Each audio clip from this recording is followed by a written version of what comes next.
when you said, I'm just doing the math here a little bit, and it's rare disease just by the nature of it is rare. That means very, very few people. And you had mentioned that as a patient advocacy group, you once the drug gets to a certain point, it's approved by Health Canada, right? Then you ask the advocates to send letters to MPs.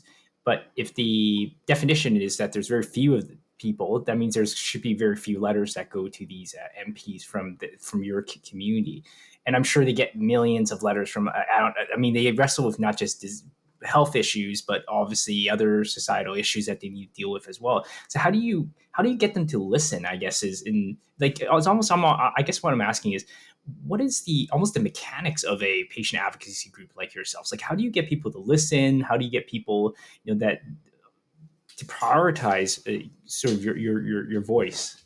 Well, I think part of the advocacy is making people understand that there is rare disease, right? I mean, the reality of it is we don't talk about rare disease, and we don't have a voice, and that's why I really think it's important too. And I have been going to CORD meetings and CORD events since 2014 when my daughter was diagnosed, because you're right. As individual organizations with very small patient populations, we can get lost in the weeds. They don't have to do very much without getting great upset in the public, because there's so few of us to actually to yell and scream. But when you work as a group of patient organizations or communities, rare disease communities, you come at it with a louder voice. And so for me, that's why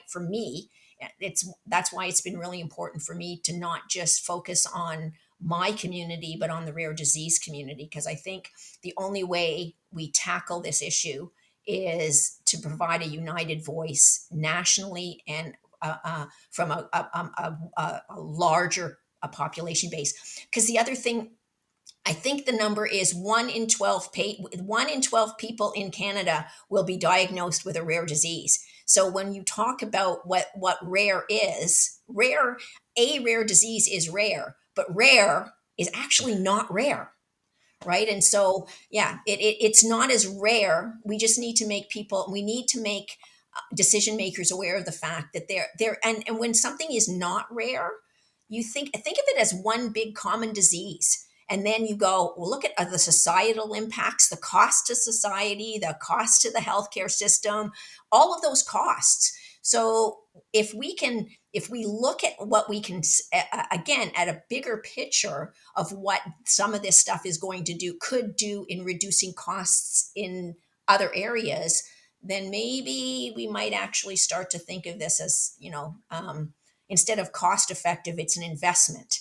I really like that. I haven't heard that sort of analogy before, but I think it makes a lot of sense when you start pulling these rare diseases together. It's no longer rare, and it's no longer a minimal cost or a minimal impact to the Canadian health system. So I think it's a terrific way to start to sort of have a different perspective on what is really rare and what the definition is.